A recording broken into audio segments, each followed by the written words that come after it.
सलाम पाकिस्तान 24 न्यूज़ के साथ मैं हूं अबूजर मौजम। बुलेटिन का बाकायदा आगाज़ करेंगे और सबसे पहले बात करेंगे अवाम पर महंगाई का एक और बम गिराने की तैयारी की जा रही है। पेट्रोल 5 रुपये 67 पैसे महंगा करने की तजवीज़ दे दी गई है।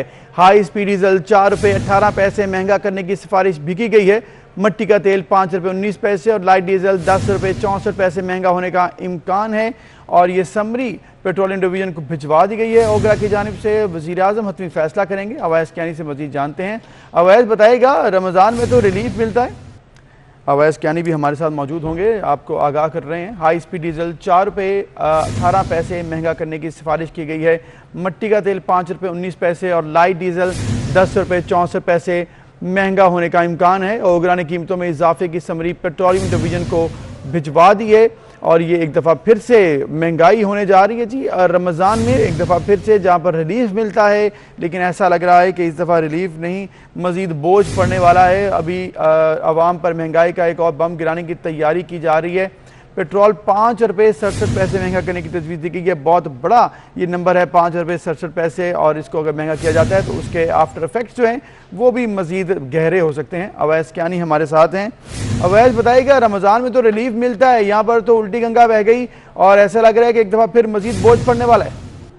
जी बिल्कुल, जो पेट्रोलियम मसनूआत की कीमतों में इजाफे के लिए जो है हुकूमत ने जो है सिफारिशात मुरतब कर ली हैं।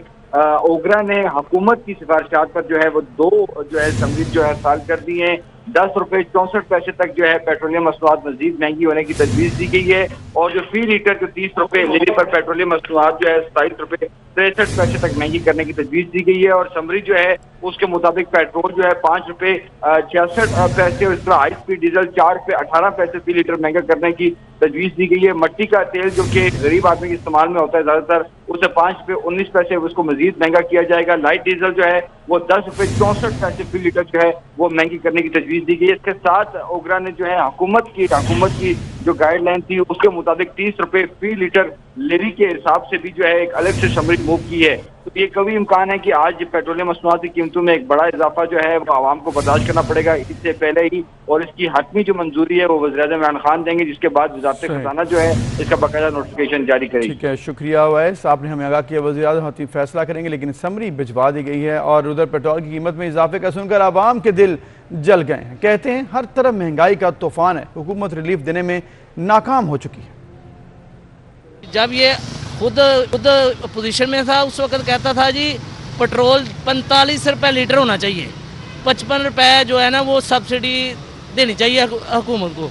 अब अपनी हुकूमत आई है इसकी, तो अब पेट्रोल पे हर माह 5-10 रुपये बढ़ाई जा रहा है। जब कम करना होता है 1-आधा रुपये कम करके अवाम को बेवकूफ़ बनाया जा रहा है। जब तक ये हुकूमत है ना, इन्होंने अवाम को पीस के रखना है, ये इन्हीं चक्रों में डाली रखना है, आटा घी चीनी और पेट्रोल के चक्रों में हमें डाली रखना है और इस तरह ही मुल्क का खाना खराब करी रखना है। जब तक इनके पास हुकूमत है इनके पास से कुछ नहीं होना। सर महंगाई का एक बम पे जो नवा फुटेगा, जे अगर यह भी हो गया तो कोरोना की तुहाडे सामने हालात के मुताबिक कुछ भी नहीं हो सकता, गरीब होर पिछया जाएगा। हर चीज़ इन्होंने बढ़ा दी है, अब कौन सी चीज़ ऐसी रहेगी है जो बढ़ाने वाली नहीं है। अभी आप देख लें, चीनी देख लें, आटा देख लें, हर चीज़ जो है कोई चीज़ ऐसी नहीं है।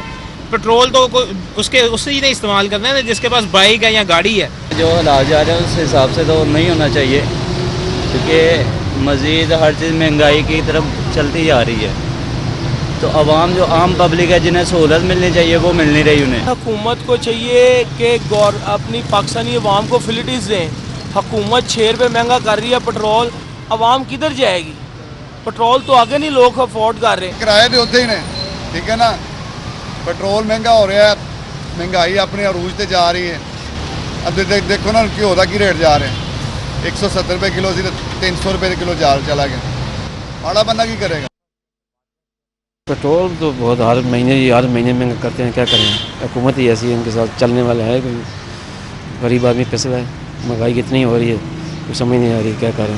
पहले कौन सा सस्ता हो रहा है, जो दोबारा महंगा हो गया तो क्या कौन सा फ़र्क पड़ जाना। गरीब आदमी पे बोझ है और बाकी इस गवर्नमेंट को गरीबों की कोई परवाह नहीं है। आम आदमी पे फ़र्क इतना ही पड़ेगा जितना भी मज़ीद पड़ रहा है, मज़ीद नीचे चला जाएगा, मज़ीद तंग हो जाएगा। ओगरा के ऊपर इनकी मॉनिटरिंग ठीक नहीं है, आए दिन प्राइसेस ऊपर जाती रहती हैं आए दिन, और जब प्राइस का डाउन फ्लो आता है तो ये कुछ पैसे बढ़ा देते हैं, जब बढ़ाना होता है तो ये जनाब 8 रुपये 7 रुपये 10 रुपये बढ़ाते हैं, और जब डाउन करना होता है कुछ पैसे गिराते हैं। एक बजट एक मैनेज किया होता है, और जैसे ही वो इनकम इंसान की लो होती है तो वो इनडायरेक्टली उसके फाइनेंशियल्स सब चीज़ों को वो हिट कर जाती है। खान साहब से भी रिक्वेस्ट करूंगा कि कोई भी चीज़ रिव्यू कर रहे हों तो खुदारा अपनी आवाम की, अपनी रियाया के बारे में सोचें कि उनके पास इस वक्त पॉकेट में क्या और वो क्या दे सकते हैं आपको। उधर इस्लामाबाद ब्लू एरिया में फजल हक रोड पर दुबई और इटली के सफारतखाने की गाड़ियां आपस में टकरा गईं। पुलिस के मुताबिक दोनों गाड़ियों को मामूली नुकसान पहुंचा है। हादसे के वक्त दोनों गाड़ियों में कोई सफीर या सफारती अमला अलबत्ता मौजूद नहीं था। बाबर शहजाद तुर्क से मजीद जानेंगे। बाबर, बताइएगा ये हादसा कैसे पेश आया? इस्लामाबाद का सबसे बड़ा कमर्शियल एरिया है ब्लू एरिया। यहाँ पर PIA बिल्डिंग के पास एक चौक है फजल हक रोड पर, उसमें जो है वो अब से कुछ देर कबल दुबई और इटली के सफारत खानों की जो गाड़ियाँ थीं उनका आपस में तसादुम हुआ है। दोनों गाड़ियों को मामूली नुकसान पहुंचा है। हादसे के नतीजे में खुशकिस्मती से कोई जानी नुकसान जो है वो नहीं हुआ। हादसे वक्त दोनों गाड़ियों में कोई सफीर या सफारती अमला मौजूद नहीं था। ड्राइवर्स दोनों एम्बेसीज के जो है वो गाड़ियों को चला रहे थे। पुलिस मौके पर पहुंची है और दोनों फ्रीकैन का मौके पर जो है वो तस्वीर करवा दिया गया है। शुक्रिया, आपने हमें आगाह किया बाबर। चेयरमैन पीपल्स पार्टी बिलावल भुट्टो ने NA 249 में कामयाबी पर कराची वालों को मुबारकबाद दी है। बिलावल भुट्टो का ट्वीट पैगाम में कहना था कि एक तीर से इतने शिकार, ये शहर किसका है? भुट्टो का। तो बिलावल भुट्टो भी खासे खुश दिखाई दिए और ट्वीट किया। उन्होंने कहा कि एक तीर से इतने शिकार, ये शहर किसका है? भुट्टो का है।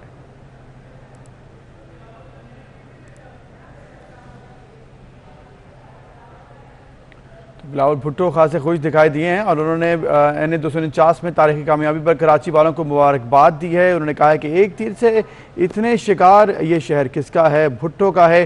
तो बेसिकली वो खुश दिखाई दिए और उन्होंने अपनी खुशी जो है अपने तमाम जो फैंस हैं, फॉलोअर्स हैं, उनके साथ भी शेयर की।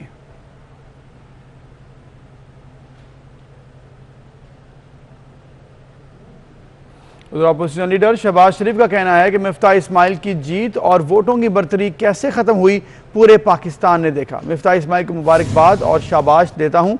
मिफ्ताह इस्माइल के दिन रात काम करने पर खराज तहसीन पेश करता हूँ। NA 249 कराची के अवाम का शुक्रिया अदा करता हूँ। तमाम पार्टी अहदेदारों बिलखुसूस कराची की टीम को शाबाश देता हूँ। तो शहबाज शरीफ ने भी तहफ़्फ़ुज़ात का इजहार किया है इलेक्शन रिजल्ट पर, लेकिन साथ ही मिफ्ताह इस्माइल की तारीफ़ की और उन्होंने कहा कि मुबारकबाद देता हूँ और शाबाश देता हूँ। मिफ्ताह इस्माइल के दिन रात काम करने पर खराज तहसीन पेश करता हूँ। NA 249 कराची के अवाम का शुक्रिया अदा करता हूँ।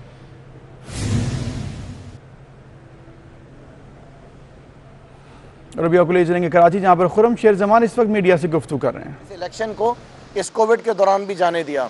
हज़ारों की तादाद में हमने देखा लोग निकले इस इलेक्शन के अंदर और बड़े बड़े जलसे तमाम सियासी जमातों ने NA 249 बल्दिया के इलाके में करे, लेकिन कोई फ़र्क नहीं पड़ा इलेक्शन कमीशन के ऊपर।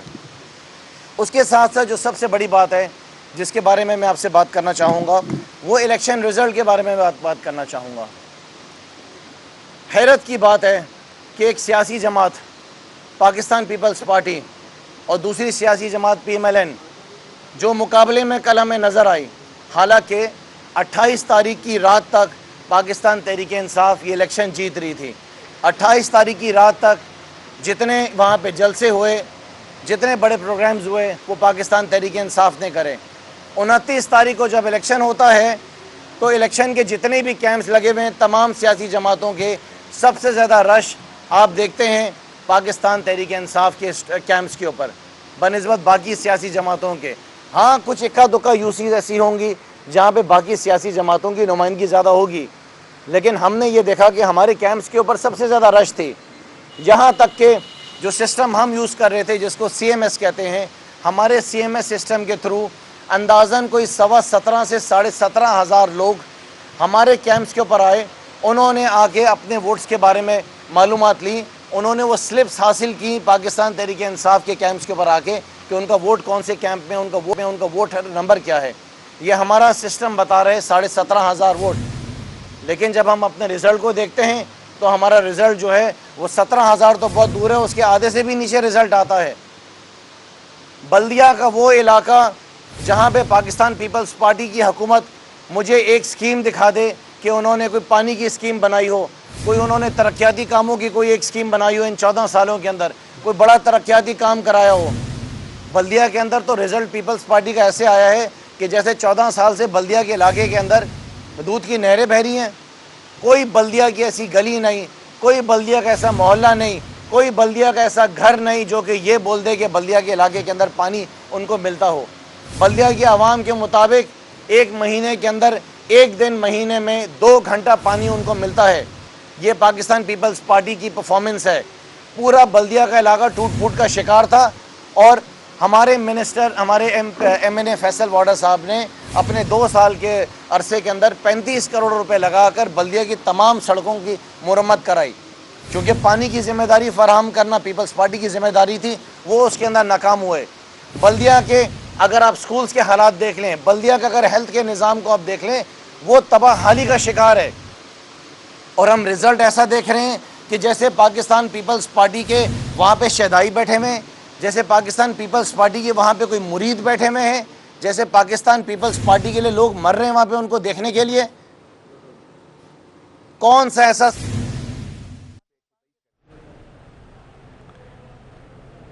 खुर्रम शेर जमान हम नहीं मानते कह रहे हैं। उन्होंने कहा कि ये रिजल्ट्स हम नहीं मानते क्योंकि उन्होंने कहा कि 28 अप्रैल तक हम जीत रहे थे, लेकिन ऐसा नहीं हो सका। इलेक्शन कमीशन शफाफ इलेक्शन कराने में नाकाम रहा है। तो अब पाकिस्तान तहरीक इंसाफ की तरफ से भी यही इल्ज़ाम आयद किया गया है। और इसके साथ साथ उन्होंने ये भी कहा कि इलेक्शन से एक रात कबल हमारे जो रिजल्ट थे वो हमारे हक में जा रहे थे, लेकिन ऐसा लगा कि इलेक्शन डे पर कुछ चेंजेस किए गए। इलेक्शन कमीशन जो शफाफ इंतखाबात कराने में नाकाम रहा है। खुर्रम शेर जमान ने ये इल्ज़ाम आयद किया है। वो आती है तीसरे या चौथे नंबर के ऊपर। मिफ्ता इस्माइल जो दूसरे नंबर पर आए, जिस दिन उनको वहाँ पे लोगों की बातें सुनने को मिली थी, उसके बाद तो मिफ्ता इस्माइल हल्के के अंदर नजर नहीं आए। मिफ्ता इस्माइल ने तो अपनी कैंपेन को आखिर के 2 दिन में आके लोगों से मुलाकात की है। टोटल कैंपेन में मिफ्ता इस्माइल जो जब लोगों से बातें सुनने को मिली उसके बाद तो वो हल्के में नहीं आए। तो मैं तो हैरान हूँ कि मिफ्ता इस्माइल जो है वो किस तरीके से इतने वोट हासिल कर गए। ये इलेक्शन पूरा प्री प्लान्ड इलेक्शन था। ये इलेक्शन का पूरा फैसला किया गया हुआ था कि इलेक्शन किसने जीतना है, उसने कैसे जीतना है, किसको कौन से नंबर के ऊपर लेकर आना है, किसको दूसरे नंबर के ऊपर लेकर आना है, किसको तीसरे नंबर के ऊपर लेकर आना है। अंदाज़न 80 से 90 हमारे पास जो पोलिंग स्टेशन के फॉर्म 45 है वो हमारे लड़कों को मिले ही नहीं है।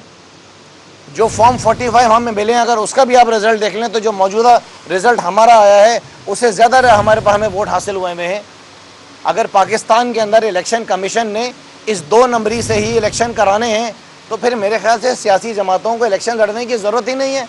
ये जाके सेटिंग बना लें, इलेक्शन कमीशन से पूछ लें कि उनकी किसके साथ सेटिंग है, उनको क्या अहकामात आए, उन्होंने किस तरीके से रिज़ल्ट को निकालना है। हमें रमज़ान के महीने में इतनी मेहनत करने की, धूप में निकलने की ज़रूरत क्या है। अपने घर बार को छोड़ के, अपने कारोबार को छोड़ के हम काम करें दिन रात, इतना पैसा लगाएं और उसके बाद रिज़ल्ट वो आए जो कि बिल्कुल हैरान कौन हो। सो मैं ये पूछना चाहता हूँ पाकिस्तान पीपल्स पार्टी से, इनके मिनिस्टर से कि ज़रा ये बताएं तो सही आगे कि इन्होंने बल्दिया में किया क्या। कोई बल्दिया का एक आदमी तो सामने आए जो बताए कि बल्दिया के अंदर उसके घर में पीने का पानी आ रहा है। एक आदमी मिले। हर बल्दिया के यूसी के अंदर आप चले जाएं, यूसी 23, 29, 30 से लेके 37 तक जो कैंपेन में वहाँ पे मेरे लड़के काम करते रहे, हर शख्स ने एक ही बात बोला कि बल्दिया का इलाका बूंद बूंद के लिए पानी के लिए तरसता है। हाँ, क्योंकि हमारी हुकूमत यहाँ पे सूबाई हुकूमत नहीं थी तो वो पानी की जिम्मेदारी तो पीपल्स पार्टी की थी। हमारे पास जो फंड्स अवेलेबल थे उस फंड के ज़रिए फैसल वाडा ने पूरे बल्दिया की तमाम सड़कें बनाई। जो काम बेहतर कर सकते थे वो हमने करे। हमने तो यहाँ तक कहा कि अगले फंड के अंदर हम यहाँ पे आरओ प्लांट्स लगाएंगे लोगों को पानी देने के लिए, क्योंकि पीपल्स पार्टी ने तो अब भी लोगों को वो सहूलियत फराहम नहीं करनी है। लिहाजा इस इलेक्शन को हम मुस्तरद करते हैं, इसके रिज़ल्ट को हम मुस्तरद करते हैं। इलेक्शन कमीशन ऑफ पाकिस्तान जो है वो मुकम्मल तौर पर नाकाम हो गया है साफ़ व शफाफ इलेक्शन कराने में। जितनी भी सियासी जमातें हैं, मैंने और किसी सियासी जमात का आपके सामने नाम नहीं लिया, मैं पीपल्स पार्टी का नाम इसलिए ले रहा हूँ कि ये पीपल्स पार्टी की कामयाबी ये साबित कर रही है कि ये इलेक्शन रिग्ड है। अगर कोई और सियासी जमात जीती तो हम 10 बातें कर सकते थे, हम उनकी नाकामी, उनकी कामयाबी के ऊपर बात कर सकते थे, हम अपने मुकाबले के ऊपर बात कर सकते थे, हम कैंपेन के ऊपर बात कर सकते थे, लेकिन पाकिस्तान पीपल्स पार्टी की कामयाबी के ऊपर बात करना, इस बात को जिक्र करना, पूरा बल्दिया इस वक्त हैरान और परेशान है कि पाकिस्तान पीपल्स पार्टी कैसे जीत गई। मैं आपको बताऊं कि जो PS 88 मलिर का इलेक्शन हुआ है, उस इलेक्शन के अंदर भी मैं ये नहीं कह रहा हूँ कि तहरीक इंसाफ को बहुत बड़े नंबर से जीत रही थी, लेकिन जो रिजल्ट पाकिस्तान पीपल्स पार्टी का मलिर के इलेक्शन के अंदर आया वो भी काबिल कबूल नहीं है जितना नंबर ऑफ वोट्स उन्होंने हासिल करे। जो पीपल्स पार्टी की कराची के लोगों के साथ जो इनका रवैया है, कौन सा कराची का शहर है जो इनके साथ खड़ा होगा, कौन सा शहरी है जो इनके साथ खड़ा होगा। सिर्फ कराची नहीं, चाहे वो लाड़काना हो, चाहे वो नवाबशाह हो, चाहे वो हैदराबाद हो, चाहे वो सखर हो, कौन सा ऐसा शहर है, कौन सा ऐसा घर है जो पीपल्स पार्टी की पॉलिसी से वो खुश है। लेकिन जब हम रिज़ल्ट देख रहे हैं तो वो रिज़ल्ट के अंदर पाकिस्तान पीपल्स पार्टी जो है वो बड़े बड़े वोट से जीत रही है। मुझे नहीं पता इन्होंने कौन से निज़ाम को इलेक्शन कमीशन में ख़रीदा, किसको इन्होंने कितना पैसा दिया, किसको इन्होंने क्या क्या ऑफर्स दी। सो मैं चाहता हूँ कि इलेक्शन कमीशन का भी ऑडिट कराया जाए, इलेक्शन कमीशन के अंदर जो लोग काम कर रहे हैं उनको भी देखा जाए कि कितनी जायदादें उनकी बन गई हैं, कितना पैसा उनके पास है, कहाँ पे रहते हैं, क्या खाते हैं, क्या पीते हैं। इनके भी फैमिली मेम्बर्स के बैंक अकाउंट चेक कराए जाएँ, इनकी भी सोर्स ऑफ इनकम को देखा जाए कि इनकी तनख्वाहें कितनी, इनके खर्चे खराजात कितने हैं।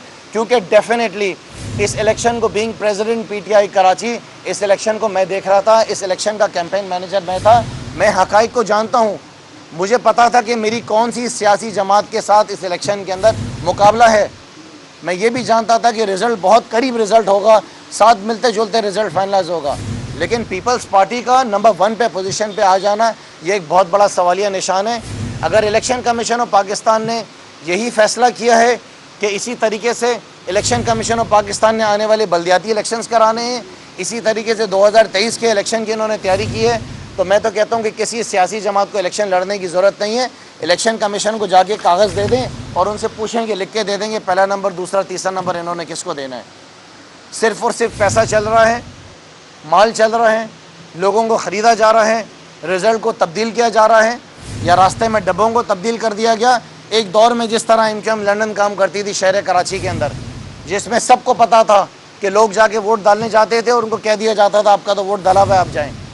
इन्होंने पीपल्स पार्टी ने कोई नया खुरमान मीडिया से गुफ्तगू कर रहे थे। इलेक्शन रिजल्ट उन्होंने मानने से इनकार किया और धांधली का संगीन इल्ज़ाम लगाया। तहकीकात का भी मुतालबा किया। उधर NA-249 के नतीजे पर नून लीग और तहरीक इंसाफ एक पेज पर दिखाई देती है। इलेक्शन चोरी हुआ है, दोनों पार्टियों का एक ही मौक़िफ़ है और यही सूरत हाल हमें देखिए, क्योंकि मरीम नवाज ने भी ट्वीट किया कि चंद सौ वोटों से इलेक्शन चोरी किया गया है, इलेक्शन कमीशन को नताइज रोकने चाहिए। उन्होंने कहा पीपल्स पार्टी की ये जीत आर्जी है, वोट को इज्जत मिल रही है और मिलकर ही रहेगी। एक और ट्वीट में उन्होंने कहा कि नवाज शरीफ के बयानिए की गूंज खैबर से कराची तक है, नवाज शरीफ की सियासत को ख़त्म करने और कहने वालों को खबर हो। तो उन्होंने ऐसा कहा है और साथ साथ इलेक्शन के रिजल्ट्स मानने से भी इनकार कर दिया है और उन्होंने भी कहा कि इलेक्शन रिजल्ट चोरी किया गया है, लेकिन पाकिस्तान तहरीक इंसाफ ने भी ऐसा ही कहा है। और यहाँ बात करें कोरोना वायरस की। मुल्क में कोरोना से मजीद 131 अफराद जान की बाजी हार गए। 24 घंटे में 5112 नए केसेस भी रिपोर्ट हुए हैं। हलाकतों की तादाद 17,811 तक पहुँच गई है। मजमूई केसेस 8,20,000 से बढ़ गए हैं, जबकि मस्बत केसेस की शरह 10.41% रही है। तो सूरत हाल मजीद संगीन हो रही है और केसेस भी बढ़ रहे हैं। मुल्क में कोरोना मजीद 131 अफराद की जान ले गया है। 24 घंटे में 5112 नए केसेस भी रिपोर्ट हुए हैं।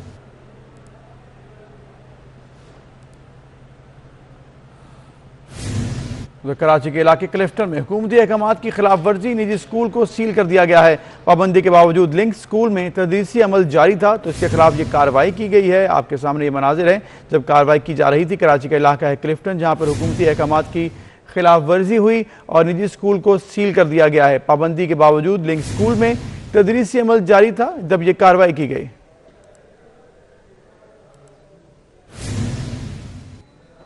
कोरोना की बिगड़ती सूरत हाल के पेश नज़र लाहौर में हफ्ते और इतवार को मुकम्मल लॉकडाउन का फैसला कर लिया गया है।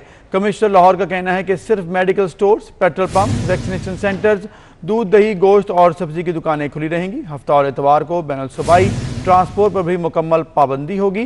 तो ये फैसला किया गया, हफ्ते और इतवार को मुकम्मल लॉकडाउन होगा। एक्सेप्शंस को छोड़कर तमाम जगहों पर कारोबार ज़िंदगी मुअत्तल रहेगा। कमिश्नर लाहौर का ऐसा कहना है। सिर्फ medical stores, petrol pumps, vaccination centres और ज़रूरी अशिया के जो मामलात हैं सिर्फ वही हल होंगे।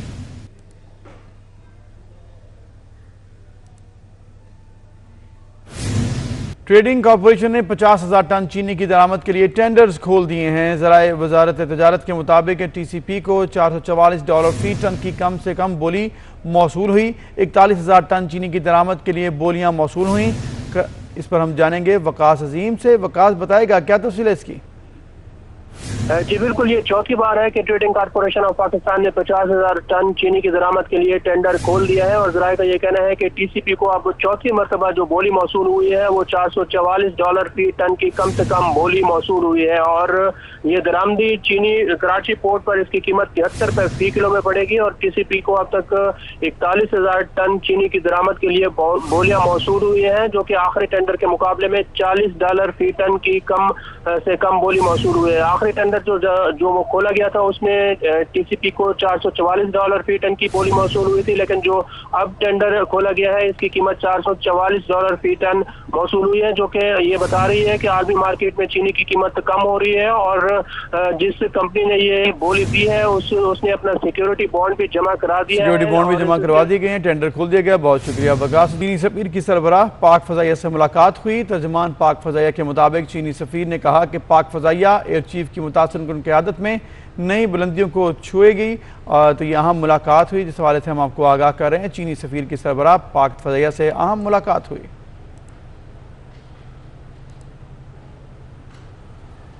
उसके साथ ही न्यूज़ स्टूडियो से अब तक के लिए इतना ही। आप देखते रहिए 24 न्यूज़।